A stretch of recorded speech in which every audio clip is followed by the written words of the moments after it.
ओए ହଁ କୁହ। ଶୋଇଲୁଣି ନା? ନା ନା ଶୁଭୁନି। ଆଉ ତୁ ଟିକେ କହୁନ ହାଲୋ ହାଇ ସାଙ୍ଗମାନେ ଆମ ଚ୍ୟାନେଲକୁ ସବସ୍କ୍ରାଇବ୍ କରନ୍ତୁ। ଆମେ ନା ଆଉ କେତେ ଦିନ ଯାଉ ଅଧିକ ସବସ୍କ୍ରାଇବ ହେଇଯାଆନ୍ତୁ ତାପରେ କହିବି। ମାନେ ମାନେ ଅଧିକ ହେଇଗଲେ କହିବୁ। ହଁ ଏଇ ଯୋଉ ଏବେ କମ୍ ଅଛି ଯୋଉମାନେ ଆମ ମୂଳରୁ ସପୋର୍ଟ କରୁଛନ୍ତି ସେମାନେ ଭୁଲଯିବା। ନା ନା ସେମିତି କେବେ ଭୁଲିଯିବାନି, କରିବନି। ଭୁଲିବାନି। ସବୁବେଳେ ମନେ ରଖିଥା ଛୋଟରୁ ଆରମ୍ଭ। ଯିଏ ତମକୁ ନଥିବା ଖାଲି ଅବସ୍ଥାରେ ଯିଏ ତମକୁ ସାହାଯ୍ୟ କରୁଛି ନା ସେ ହିଁ ବଡ଼। ବର୍ତ୍ତମାନ ଆମେ ଗୋଟେ ଗୋଟେ ଯୋଡ଼ୁଛନ୍ତି ନା, ତ ତାଙ୍କୁ ଧନ୍ୟବାଦ କହ ହେଲା। ମୁଁ ତା ତରଫରୁ ମୁଁ ତୁମମାନଙ୍କୁ ଧନ୍ୟବାଦ କହୁଛି। ଯେଉଁମାନେ ବି ଦେଖୁଛ, ଯେଉଁମାନେ ଗୋଟେ ସେକେଣ୍ଡ ପାଇଁ ବି ଦେଖୁଛ, ସମସ୍ତ ପାଇଁ।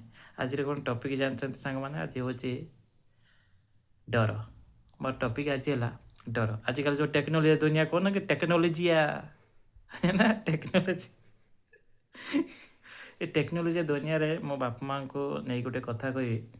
ଯେଉଁ ଛୁଆମାନେ ବାହାରେ ରହି ପାଠ ପଢ଼ୁଛ, ଯେଉଁମାନେ ବିଦେଶରେ ରହିକି ଚାକିରି କରୁଛ, ଯାହା ବି କରୁଛ, ଘର ଛାଡ଼ିକି ବାହାରେ ରହୁଛ, ବାପା ମାଆ ପାଖରୁ ଦୂରେଇକି ରହୁଛ, ତ ବାପା ମାଆ ଭାଇ ଭଉଣୀ ଯାହା ପାଖରୁ ତୁମ ଗୁରୁଜନ ପାଖରୁ ଯେଉଁମାନେ ତୁମେ ମାନୁଛ ସମ୍ମାନ କରୁଛ, ତ ସେମାନଙ୍କୁ ଦୂରେଇକି ରହୁଛ। ଯେତେବେଳେ ଗୋଟେ ମନେ ରଖ, ଆମେ ଆଜି ଭାବୁଛେ କି ଆଗ ଭଳି ଆଉ ଦିନ ନାହିଁ, ବହୁତ ବଦଳି ଯାଇଛି। ତ ସବୁବେଳେ ମନେ ରଖିଥାଅ, ଆମେ ଯେତେ ବଡ଼ ଦୁନିଆକୁ ଚାଲିଯାଉ ନା କାହିଁକି, ବାପା ମାଆ ତ କେବେ ବଦଳିବେନି ନା, ତାଙ୍କ ଆତ୍ମସମ୍ମାନ ତ କେବେ ବଦଳିବନି ନା। ତ ଗୋଟେ କଥା ମନେ ରଖିଥାଅ। ତ ଶୁଣୁଛ ନା ଶୁଣୁନ? ହଁ ଶୁଣିଯିବ। ତ ମନ ଦେଇ ଶୁଣୁଥା, ହଁ ଆଗ କାମକୁ ଆସିବ ହେଲା। ହୁଁ। ତ ଯେତେ ଦୁନିଆ ବଦଳି ଯାଉ ନା କାହିଁକି, ବାପା ମାଆଙ୍କର ଆତ୍ମସମ୍ମାନ, ନିଜର ଆତ୍ମସମ୍ମାନଟା ରହିବା ନିହାତି ଦରକାର। ଆଜିକାଲି ପିଲାମାନେ କ'ଣ ଭାବୁଛନ୍ତି, ଘର ଦ୍ୱାରା ଛାଡ଼ି ଯାଇ ବାହାରେ ରହୁଛନ୍ତି, ନିଜେ ଇନକମ୍ କଲେ ଭାବୁଛନ୍ତି ଆମେ ତ ରାଜା, ଆମେ ଆଜାଦିରେ ରହିବା। ଆମକୁ କିଏ ଦେଖୁଛି? ବାପା ମାଆ ଦେଖୁଛନ୍ତି ନା? ଆମେ ଯାହା ଭୁଲ କଲେ ଭଲ କଲେ ଆମ ଇଚ୍ଛା। ତ ମୁଁ ସମସ୍ତମାନଙ୍କୁ କହୁନି ଏ କଥାଟା, ଯେଉଁମାନେ ଭାବୁଛନ୍ତି, ଆଉ ଯେଉଁମାନେ ନ ଭାବୁଛନ୍ତି ତ ଭଲ କଥା, ୱେଲ୍ ଆଣ୍ଡ ଭେରି ଗୁଡ଼୍। ଯେଉଁମାନେ ଭାବୁଛନ୍ତି କି ଆମେ ରାଜା, ତ ଭାବ, କିନ୍ତୁ ସବୁକିଛି ଆମେ ଗୋଟେ ଜିନିଷ ହେଲା ଡର ଆମ ମନ ଭିତରେ ଯଦି ରହିବ ନା, ଆମେ କୌଣସି ଖରାପ କାମ କରିବା ଯିବା ଆଗରୁ, ଯେକୌଣସି ଖରାପ କାମ, ମାନେ ମୁଁ କହୁନି ଯେ କେଉଁ ଖରାପ, କେତେ ପ୍ରକାର ଖରାପ କାମ ଅଛି, ଆମେ କରିବା ଆଗରୁ ଆମେ ଭାବିବା ନାଇଁ ମୋ ବାପା କ'ଣ କହିବେ, ମୋ ମାଆ କ'ଣ କହିବ, ତାଙ୍କ ସମ୍ମାନ କ'ଣ ହେବ। ତୁମେ ଭୁଲ କଲେ ବି ତୁମ ବାପା ମାଆ ତୁମକୁ ଛାଡ଼ିକି ଯିବେନି କୁଆଡ଼େ, କି ମୋ ବାପା ମାଆ ଛାଡ଼ିକି କୁଆଡ଼େ ଯିବେ।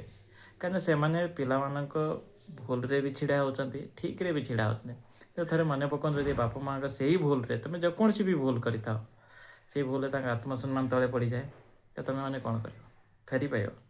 ଫେରିପାରିବନି।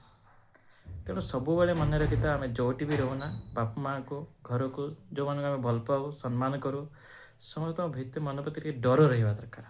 ତେଣୁ ଆମେ କୌଣସି ପ୍ରକାର ଭୁଲ କାମ କରିବାନି। ବାକି ଭଗବାନଙ୍କର ଯାହା ଇଚ୍ଛା ଥିବ ସେଇଆ ହିଁ ଘଟିବ ହେଲା। କିନ୍ତୁ ନିଜ ତରଫରୁ ସବୁବେଳେ ଚେଷ୍ଟା କରିବ କି ଆମେ କେବେ ଭୁଲ କରିବନି ହେଲା। କ'ଣ କହୁଛ ସାଙ୍ଗ? ऐसा गिरीश का गाना सुनेगा क्या? क्या कह रहा है? गिरीश का गाना सुनेगा? हाँ हाँ सुनिए। दिल ना दिया हाँ। रे बेटा। ରହିଲି, ଜୟ ଜଗନ୍ନାଥ। ଆଶା କରୁଛି ସମସ୍ତେ ଭଲ ଲାଗୁଥିବ।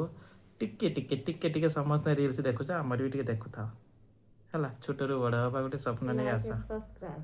ସବସ୍କ୍ରାଇବ୍ କରିବେ। ସବସ୍କ୍ରାଇବ୍ ଆମର ନାହିଁ, ଆମେ ଖାଲି ଫଲୋ लाइक କର, ଲାଇକ୍ କର ଟିକେ फॉलो ଟିକେ। करें। ଭାଉଜ ଦେଖୁଛ ତ? ମୁଁ ସେଇ ଭାଉଜ କହୁଛି ଯିଏ ଭାଉଜ କହୁଛି ଆଗକୁ ବାଢ଼ି ଚାଲ। ଭାଉଜ ତମେ ଟିକେ ମୋର ସେୟାର କରିବ ହେଲା। ରହିଲି, ବାଏ।